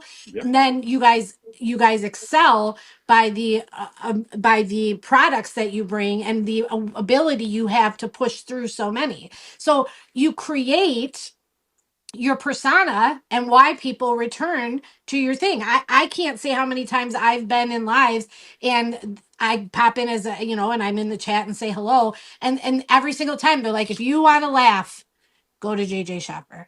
100%. And that's what it is. And you know what? Whatnot's not the first thing in my life that my laugh has been the center of it. Like, I embrace it, and that's part of my show. And if you want a show that you never know what to expect, you go see Julie. Exactly, because I don't know. You don't know if you're walking into her dressed up in a Victorian getup with a feather quill in her hand, writing notes. Oh my God, I love those. Nobody knows. Or she's flashing you and got tape over her boobs for flash sales. Or if she's dressed up like a squirrel. You never know. I don't even know half of the time. People always, especially raid trains, they're like, what are you doing for the raid train tomorrow? I'm like, that's a tomorrow problem. I can't, that's not a today thing. I don't play in that. So back to sourcing on Whatnot. Yes, I will source on Whatnot, but it's not as much as people would think. Yes. I don't feel you can make an entire business out of sourcing off of Whatnot. I don't think so. I think you need outside sources. I think it's unintentionally. You don't source intentionally. Correct. If you happen to buy something and it becomes an item that you're going to sell later on, it's unintentional. I know no, that- I do. I I'll give intentionally you- source on Whatnot. I'll give you an example. I was in a jewelry show the other night, and a guy brought up a brooch, and they didn't know it was gold filled. They sold it to me for $3. And I'm Yeah, like, sure. bet, now I'm in. Let's make this shipping worth Well, it. yeah, Yeah. because I you have bought a people who couple aren't rings. educated. Yeah. And then I messaged him after the show, and I said, what do you want for the rest of the rings you had in the show? And Yeah. he gave me, and he's like, I don't know, what do you give me? I gave him a price. He's like, sure, sold. I said, make me a listing. I bought every ring he had in that show. And that comes down to education of products. Sell what you know. Or maybe they literally had nothing in those rings, and Also. they made X amount of dollars, and they were totally Also. happy. Yeah. Maybe. Yeah. We don't know what they paid for their product. Exactly. Again, circle back to what we just said. Mhm. We don't know what they paid for it. I don't know if Joe Schmo, who just has his first show on Whatnot, I don't know what he has in his inventory. Sure. Maybe he's totally fine selling all this stuff at $1, and I'm gonna go in there and blow it up, and he's still Right. making money, and he's happy, and I'm happy, you know. I have heard Tracy in her shows, when I have bought something, tell people to go to I Love Discounts, but because I'll probably have it for sale. And she's not wrong. She just typed it. Well, and do I think that you can? I think that sourcing on Whatnot to sell on Whatnot is harder. I know a lot of people who source on Whatnot to sell on other platforms because you have There's a whole business Yeah. to be made on that. Oh, listen, correct because there's so many people who are they're so hungry for sales, they'll let stuff go. There's that. There's people that, like Tony said, they don't have a lot of money into it, and a sale is a sale for them. I mean, I know people who have made full eBay businesses off of Whatnot. I agree. Julie, I have said this since month one, and no, I do not have facts and figures behind me, but I guarantee you 70% of the buyers on Whatnot are resellers. 100% agree. Period, 100. plain and simple. Whether it's on Whatnot, whether it's on eBay, whether it's on Amazon, whether it's Yeah. on Bosch or Etsy, they're resellers, and Whatnot is the place to come and get deals for resellers. Yep. So yes. Or they have booths. You forgot about the booths. Or they have booths, Yeah. peddlers booths, antique Yep. malls, the whole thing somewhere, not online. But it still comes down to, as a seller, what am I okay with selling it for? Sure. It comes down to the sourcing.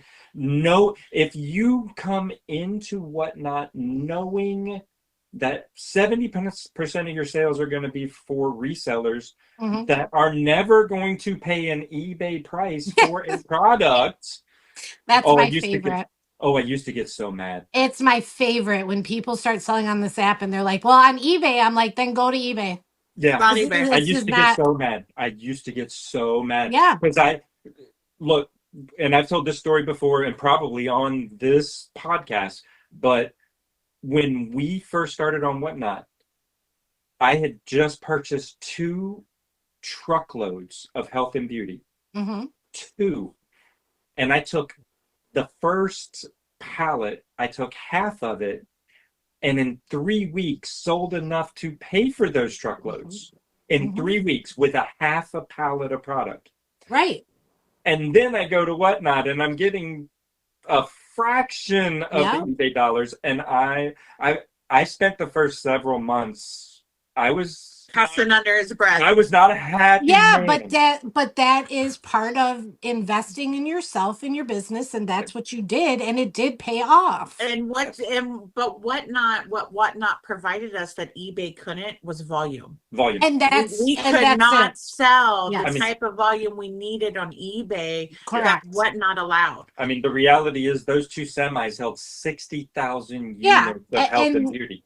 And that is 100% what Whatnot is. It's a volume place. And that's why if you hear a lot of people talk, they'll say, bring, your volume to Whatnot and keep your bigger items that you want the higher amounts for and list them elsewhere. I mean, that's just the reality. It's what it is. Whatnot was not set up to be, at least, since I've been on it, a platform to come and get a ton of money unless you're in crazy rooms where they bid crazy amounts. And Yes. then congratulations. And hopefully as it grows, it'll become more of a consumer Sure. place versus a reseller place for Correct. purchasing product.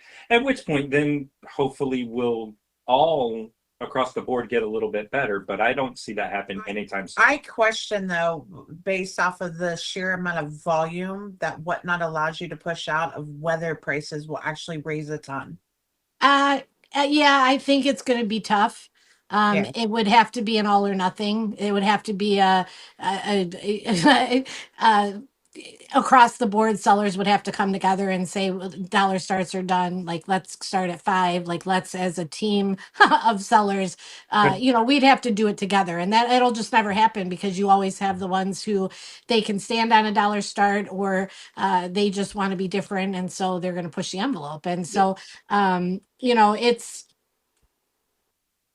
I don't know. I don't know. I don't know it'll grow. I can say on that topic, because this is something I've been preaching for years on Whatnot in my talk shows, is that prior to Whatnot and my current company that I work for, I worked for Verizon Wireless, and I was in their sales. And what I try and explain to people is that this job is just like that. You're in sales. That's what you're doing. Mhm. And as working for Verizon Wireless, which was, multi-million-dollar huge company who has stadiums named after themselves and commercials every other second, as a sales rep, I was still required and responsible to bring in new clients, new people, new business. And that was part of my job. And what people don't understand that are on Whatnot is they're constantly, at least for the last couple of years, is like, well, what is Whatnot doing to grow us? And we need more buyers. It's on you too. You are the business owner.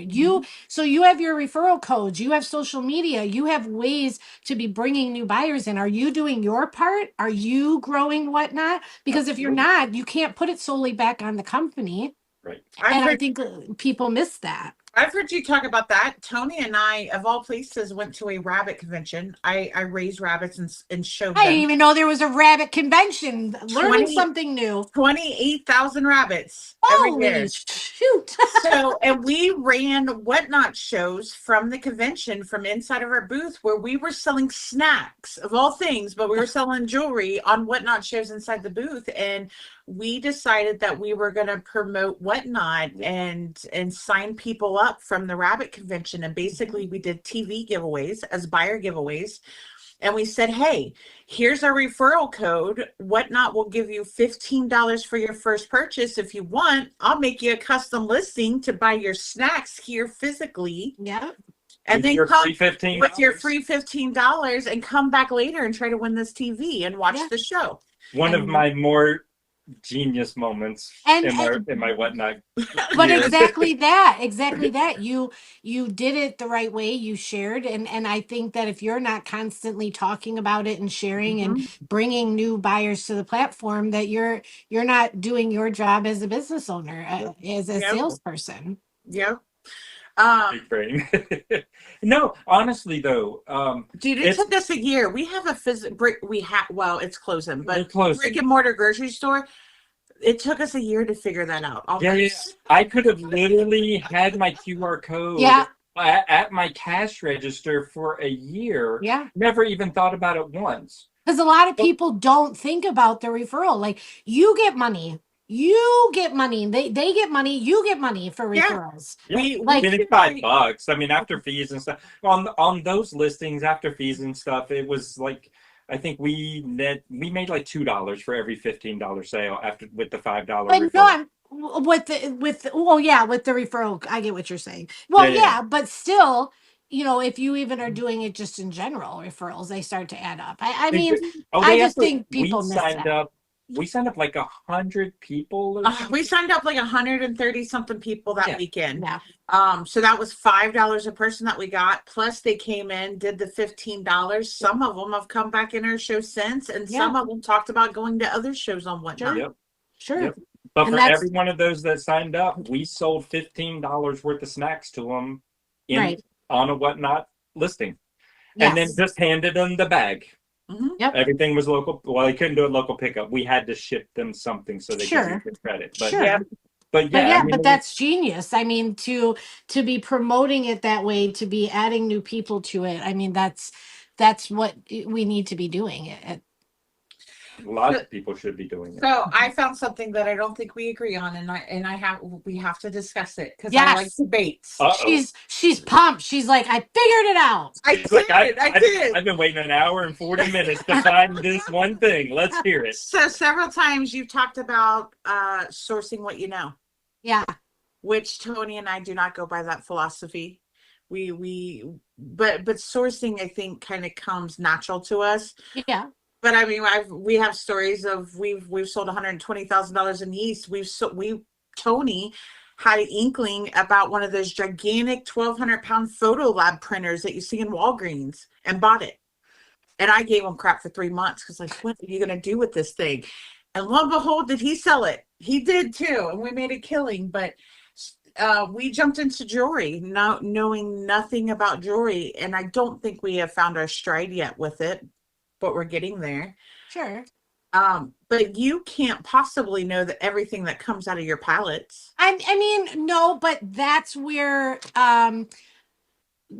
my love for how that is sourced comes from, because I like the element of surprise. I like to know what's not coming at me. Like, could I pull out a pickle fridge? I don't even know why I said that. Pickle fridge. I have no idea why that's what popped into my mind. But I don't know what's coming, and that part excites me, and it fits my personality that I can play off of, things like that.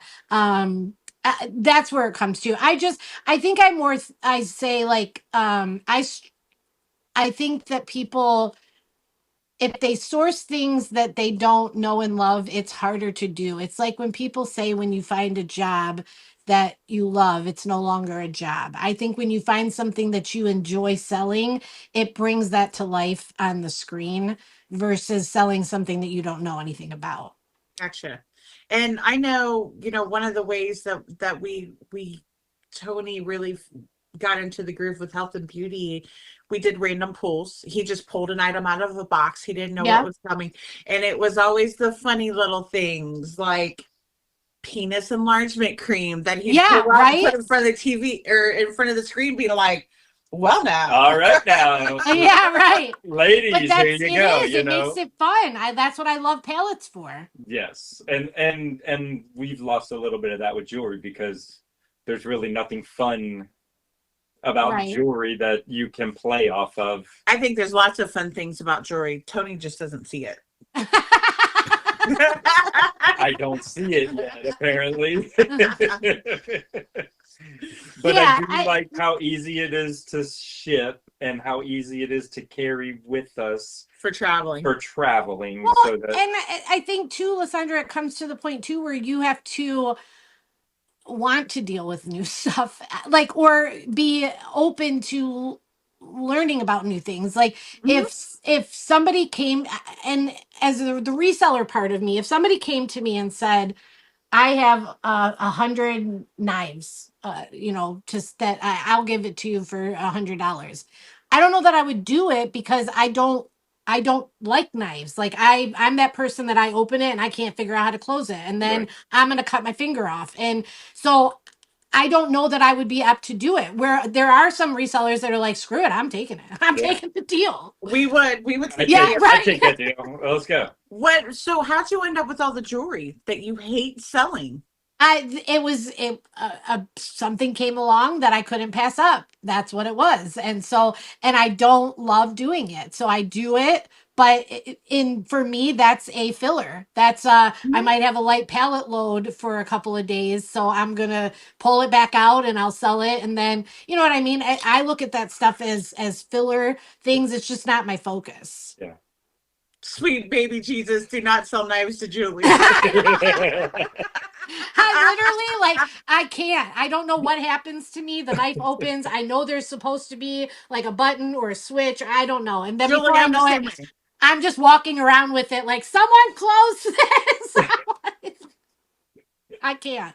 So knives are not my jam. I'm 100% the same way with I mean, knives. it's the same thing that we've got a fishing category on Whatnot. If you're interested in fishing stuff, come to Whatnot. We've got that. Me, fishing when I was growing up was I went with my grandpa and my cousins, and I made them put the worm on the hook, and then I would cast it, and then I would catch, and then I would hand it back to them, and they would do everything. I just literally held the pole. I don't know Exactly. anything about fishing. I couldn't tell you what a weight is or a lure, or I know the names, but I don't know. So it's Right. like I wouldn't take on a truckload of fishing stuff. I'm not doing it. Got Tony finding a yard sale. Oh my full of gosh. fishing gear. Oh Lord. Tony doesn't know anything about fishing. I and don't. buying it all. No, Oh, see, I I bought it can't. all. I bought I- every bit of it. I don't want to do the research. I don't want to understand it. I don't want to learn it. I have no and that's me. Like I said, if you're a good reseller, don't be me. Go out there and take what you can find for cheap and learn new things. Me, and maybe as I grow on Whatnot being full time now, maybe you guys will see me selling knives in a couple of weeks. I might be missing a finger, but I'll be there. But I mean, it's just how I've been. Just open one, put it in a closed case, and sell the rest closed. Right. This is display only, folks. I mean, he's not wrong. Yeah. I'm just saying. She's right though. I I know. bought an entire You're like, full of you're not fishing even gear. looking over to make eye contact. It's the best part. She's looking at you, I and you're like, I bought so much fishing gear that it wasn't even funny, and I didn't even know it was too good a deal to pass up. I mean, and I get that. I mean, don't get me wrong. I've bought some crazy things that I didn't know would be profitable at the time because the deal seemed good. I mean, I've done it. I'm not a bulk buyer when it comes to things I don't know. It freaks me out. And I mean, I prefer to be. I Mhm. think our real jump in reselling was our local auction was closed all through COVID, and Jeremy's talking. Uh-oh. I That's the fishing lures? Bet. I'll take those. But our local auction was closed all through COVID, and they just took everything that they didn't want to deal with and just put them up on pallets. Yeah. Like literally vintage pallets Everything, loaded up. just vintage household decor Oh, boy. stuff. Paintings. The painting behind Tony. That painting was part of those pallets. So the first live auction after COVID was my very first live auction ever. I'd never been to a live auction.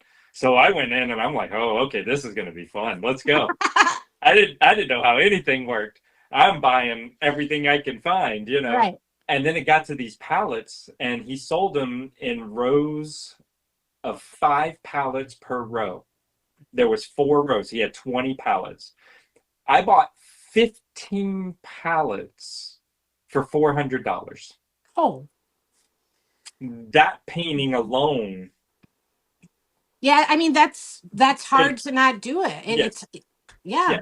So, I mean, we were listing everything on eBay at the time from those pallets. I mean, how many what's the value? I know I know it was lower dollars. I don't know what the value is, but that goes back into what Julie talks about research. And that was the time consuming part about eBay. It's all that research. Oh Lord. And at least with Whatnot, for months. You can pick a category though and slowly learn about it. Well, because again, Whatnot is the quick flip. It's that's what you're utilizing the platform for. And if you're not, you're using it the wrong way. I mean, I'm not saying that you can't have things in your shop that you want to have at a higher value, and maybe somebody will come along that wants that. But 9 times out of 10, I see the same sellers that I'm friends with, people that I go in their shows, and it's the same item. It's been there for 8 months. Let it go. Put it on another platform, or start it at $1 and get it the hell out of there. Like, don't have stagnant things as a reseller. You can't do that. You've got to constantly be moving inventory in some way, shape, or form, or else your eBay storefront or your Whatnot storefront or Poshmark or Marikai or whoever, wherever you are, that it's stale inventory, and then people aren't coming back because it's the same stuff. So let me take a moment right now Oh, We have Julie on this podcast tonight because Jeremy, Green 13 in the chat, is supposed to be on vacation and Tracy is in Nashville. hello to both of They're you. doing You are they're still doing here so on the good. podcast. Listen, they're supporting their baby child of their their YouTube channel, and they want to make sure. And you know, there's Making nothing sure wrong with Tony that. and Lysandra don't screw it up is more like it. I mean, but we've already talked about it. When you're in the reselling, and the same as this is a reselling roundtable, you're 24/7. That's it. Rain or sleet or snow or vacation. I mean, this is what we do. This is what we. So I do have a 100%. question. How did Julie accidentally collect car parts?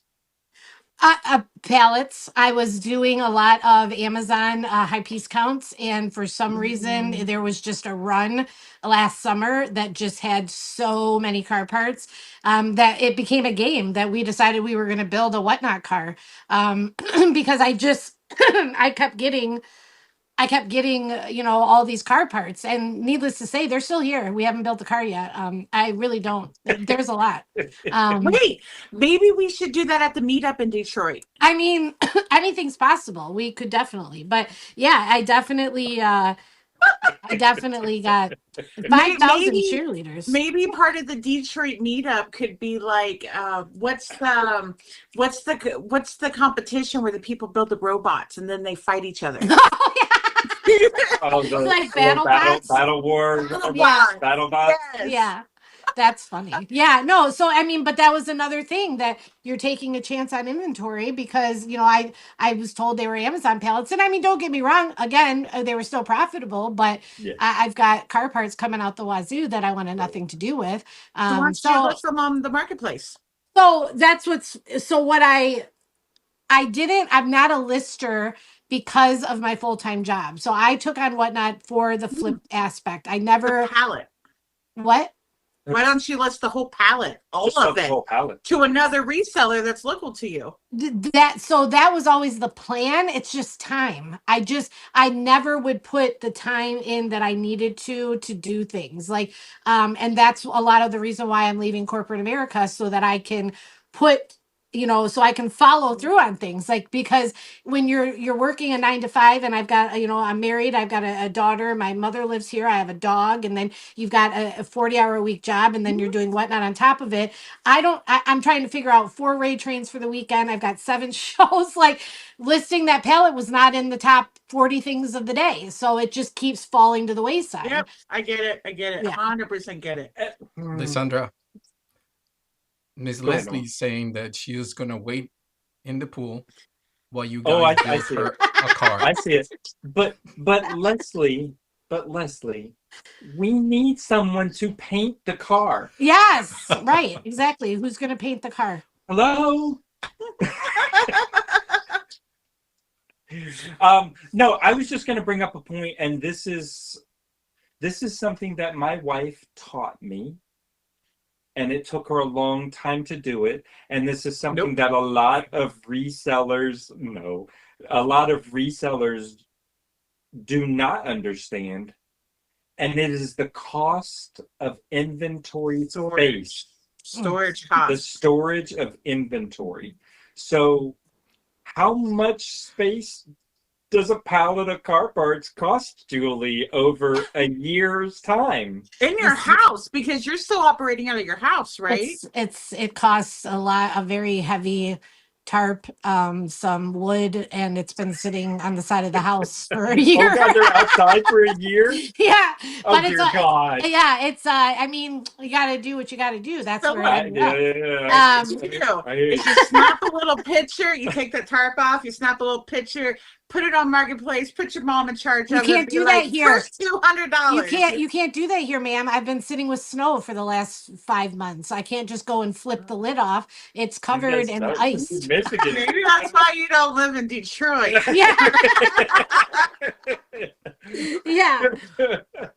I mean, but no, that's like I said, as I now go full time, I definitely will be opening other avenues of how to push through inventory, you know, especially stuff that I don't, there's stuff all the time that I get that I don't want to sell on Whatnot, or that I can't, or, Yes. you know, Yes. I got a Amazon mystery box a couple weeks ago, and it had three 12-pound bags of weight gain powder. Like Yeah. 12 pounds a bag. Like Yeah. I'm not going to sell that on Whatnot. Sell it by the scoop. Well, but I did. I ended up going to Facebook Marketplace and posting it, and somebody picked it up within 2 hours. So it's just, I just never had the time to put myself into other places. Right. Call it the JJ Shake. It can be your giveaway. I mean, they wouldn't The know. powder. Stick the powder in a baggie. I I'm love sorry. it. Can you ship I'm that sorry. PWE? Right? Just like a little. If it was in a little baggie. Yeah, that's what I'm Yeah. saying. A little Like baggie. booger sugar. I'm sorry. I'm sorry. All right, It's a professional Hey. podcast. yeah. Let's not get kicked off. I'm sorry.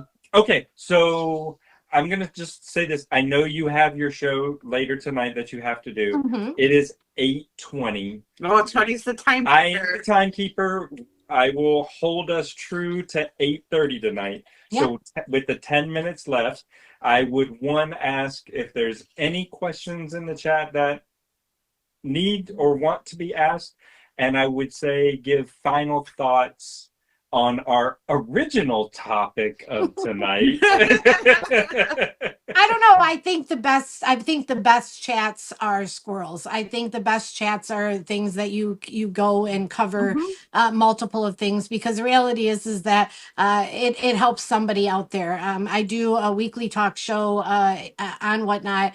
You know, just and we squirrel a lot. Sometimes I have topics that I want to cover, and we end up somewhere totally different. But and somebody gains something from that. So Who are you telling? My wife's chat show on Whatnot was Squirrel Brain and Coffee, for crying out loud. I did want to ask for you to go over. So if no one knows, Julie is a Whatnot community host, and all the giveaway talk in the last week or so on Whatnot. Would you care to clarify that? Long story short, terms and service was updated. 2.0 came out, and it caused a lot of commotion, a lot of havoc, in my opinion. There was some verbiage that might have been tweaked a little, new verbiage, or verbiage that people just had never seen before, and panic set in. So long story short, when it comes to the giveaways, there were no changes. That is all stuff that has been in place since before time of you know, the giveaways coming out. And so there's no new, a lot of the people are sharing that there's new verbiage that needs to be put into your giveaways. Everything is built in through Whatnot.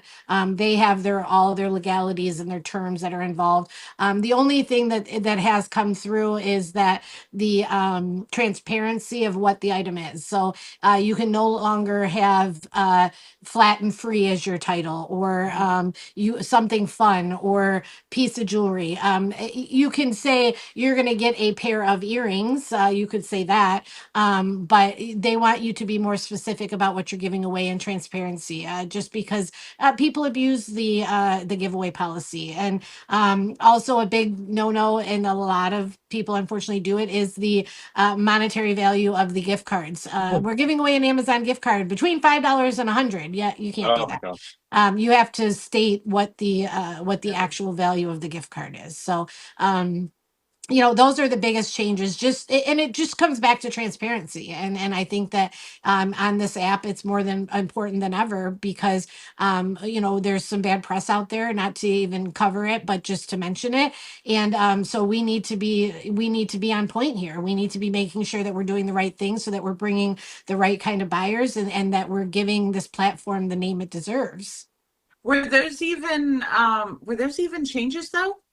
What do you mean? I mean, being clear. No, what your giveaway. No, it was not new. It wasn't new. No, it's just that they're trying to focus on it to keep the app clean, to make it, you know, just something more visible to people. It's funny too, because if you think about it, you know, people come in and they'll ask in the chat, "What's the giveaway?" And you see the seller immediately get pissed off because they're irritated that you're asking that, and then you look at their giveaway listing and it just says free. It's like, Yes. well, you're irritated. They're asking you, but you're not telling them what it is. Yes. So you can't have it both ways. So, you know, at the end of the day, you're really helping yourself out by putting what's in there, eliminating conversations or questions that annoy you anyways. Mhm. Exactly right. Or and we'll bring Jeremy into it, or just don't do the giveaway. Or just don't do that. Exactly. And that's how the way I felt about giveaways for a long time. The buyer's giveaway scenarios are probably one of my biggest pet peeves on Whatnot. I am an advocate for people who talk down to people who fill out the forms. I have a really hard time with it. That people will degrade people on lives who win, who don't purchase. I get it. But it's a federal legality thing. You were giving that item away anyways. I get it. It's not great. It doesn't feel great, but the reality is that there's so many people making themselves ugly, making themselves look just like somebody I would not want to support over it. I've seen card sellers rip them up. I've seen glass being broken. I mean, just people acting so out of character that it's just unflattering and it makes me not want to support you. So I agree with that 100%. And here's what's crazy is Tony and I have done a buyer's giveaway every show since we Me too. started.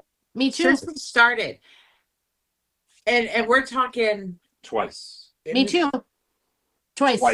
Twice we've had a form filler. Yeah, I think only twice. Yep. And we're talking out of hundreds and hundreds and hundreds of shows. Same. It doesn't Same. even happen like. But do you want to know why it happens? About it. Do you want to know why it happens to the same people more? Because they throw a fit about it. So then there's those people out there that have their own chat rooms and they're like, "Whoo, guess who's on? Hothead Harry. Let's all go in there and fill out the form and watch him lose his mind." I mean, the more you bring attention to yourself that you have a problem with it, people got nothing better to do with their time. They're like, "Oh, I can't wait to find Harry. Let's go. He's got a buyer's giveaway. I'm in." Yeah. So stop drawing attention to it. Just, you know, if somebody wins in my room and they're not a buyer, it's still congratulations. Thank you so much for coming. I've had, you know, people win giveaways that turn into longtime buyers. You were giving it away anyways. Who the hell cares? Right. It's just my biggest, I can't stand people that throw fits about buyers giveaways. I can't. Well, it's the same scenario with the trolls. Trolls come in, you feed that buyer. They're going to keep coming in until they get blocked or whatever. 100%. Or they'll open up a new account and they'll keep coming in because they know they can get your goat. Yep. So let it roll. Have a good time doing what you're doing. Keep the regular people happy. And, well, give it away. That's what you were doing with it anyway. Exactly.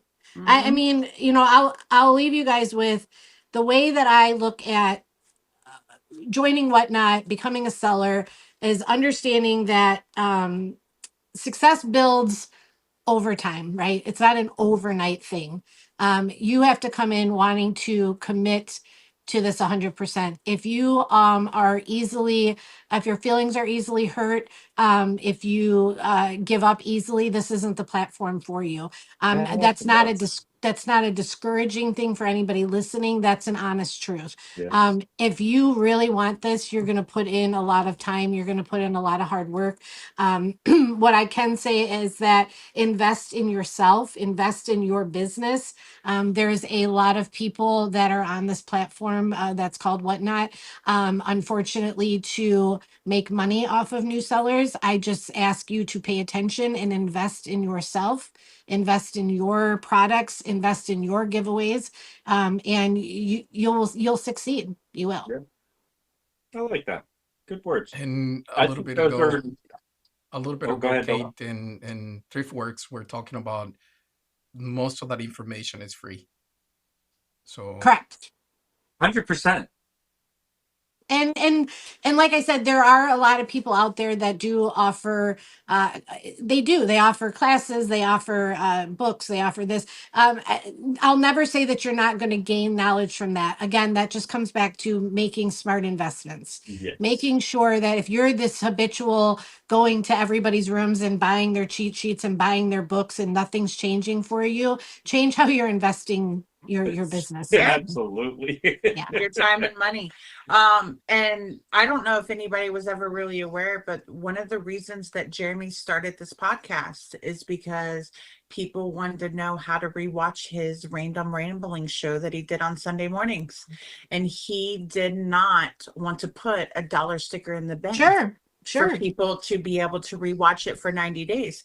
And that is one of the reasons. There's several, but one of the reasons he wanted to bring the chats onto YouTube. Yeah. So it is rewatchable completely for free at any time. Yeah. And I think it's great what you guys are doing. I think you guys bring a lot of context to the reselling community. That you guys are. I love the fact that you can watch all of you together, and that there are times where you guys agree across the table, and there's times that you don't, and that it's fun to see the different sides. You guys come from different backgrounds, different states, different products, different the way you run your shows, and that brings a lot of context to the reselling community. So I think you guys are doing great with that. Well, No, thank you. thank you. Yeah. I've been enjoying the last 2.5 months, so Yeah. I like it a lot. So Well, hopefully we're helping people. Right. And I think it's like anything, right? It'll grow. You keep promoting it, keep pushing it, keep inviting people. I think bringing on guests is a phenomenal idea.